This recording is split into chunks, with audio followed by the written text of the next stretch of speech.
good and evil, in each other's masks. Most of Martin Scorsese's films have been about men trying to realize their inner image of themselves. That's as true of Travis Bickle as of Jake LaMotta, Rupert Pupkin, Howard Hughes, the Dalai Lama, Bob Dylan or, for that matter, Jesus Christ. The Departed is about two men trying to live public lives that are the radical opposites of their inner realities. Their attempts threaten to destroy them either by implosion or fatal betrayal. The telling of their stories involves a moral labyrinth, in which good and evil wear each other's masks. The story is inspired by Infernal Affairs, 2002, by Alan Mak and Andrew Lau, the most successful Hong Kong film of recent years. Indeed, having just reread my 2004 review of that film, I find I could change the names, cut and paste it, and be discussing this film. But that would only involve the surface, the plot, and a few philosophical quasi-profundities. What makes this a Scorsese film, and not merely a retread, is the director's use of actors, locations and energy, and its buried theme. I am fond of saying that a movie is not about what it's about how it's about it. That's always true of a Scorsese film. This one, a cops and gangster picture set in Boston rather than, say, New York or Vegas, begins with a soda fountain scene that would be at home in Goodfellas. What is deliberately missing, however, is the initial joy of that film.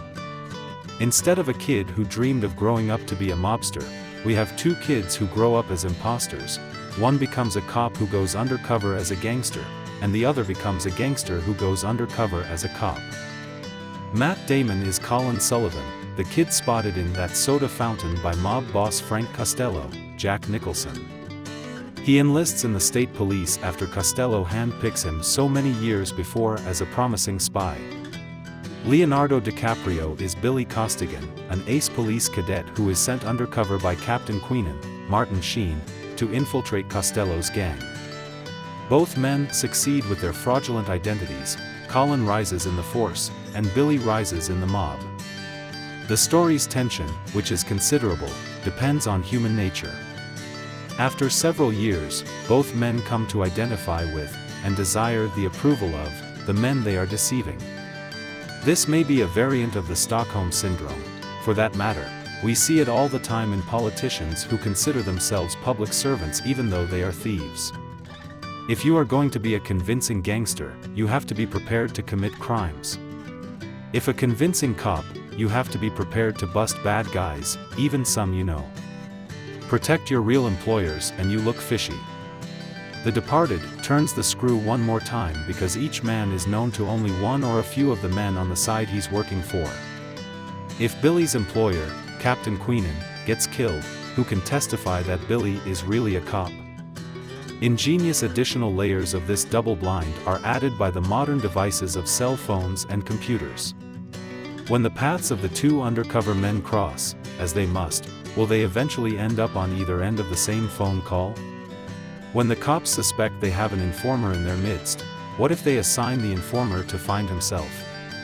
The traps and betrayals of the undercover life are dramatized in one of my favorite moments, when one of the characters is told, "I gave you the wrong address. But you went to the right one."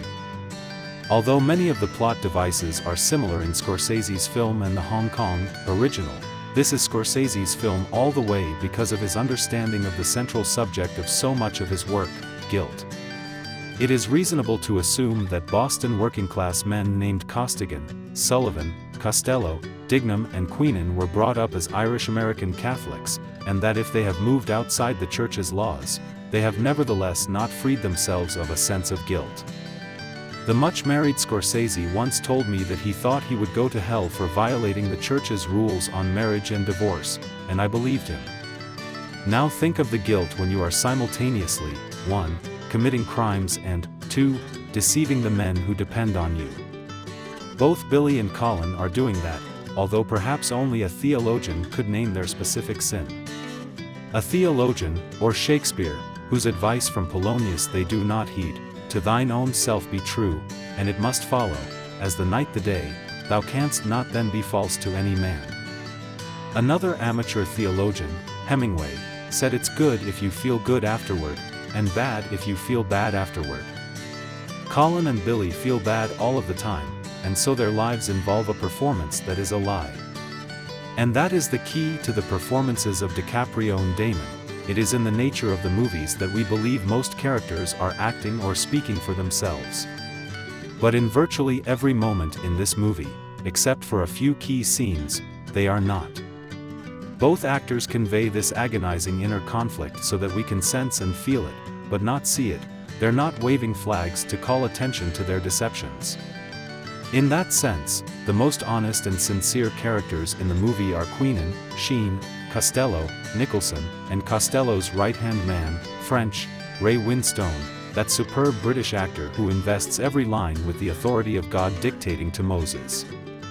It's strange that Jack Nicholson and Scorsese have never worked together, since they seem like a natural fit. He makes Frank Costello not a godfather, not a rat, not a blowhard, but a smart man who finally encounters a situation no one could fight free of, because he simply lacks all the necessary information. He has a moment and a line in this movie that stands beside Joe Pesci's work at a similar moment in Goodfellas. There is another character who is caught in a moral vice, and may sense it although she cannot for a long time know it. That is Madeline, Vera Farmiga, a psychologist who works for the police, and who coincidentally comes to know both Colin and Billy. Her loyalty is not to her employer but to her client, and oh, what a tangled web that becomes.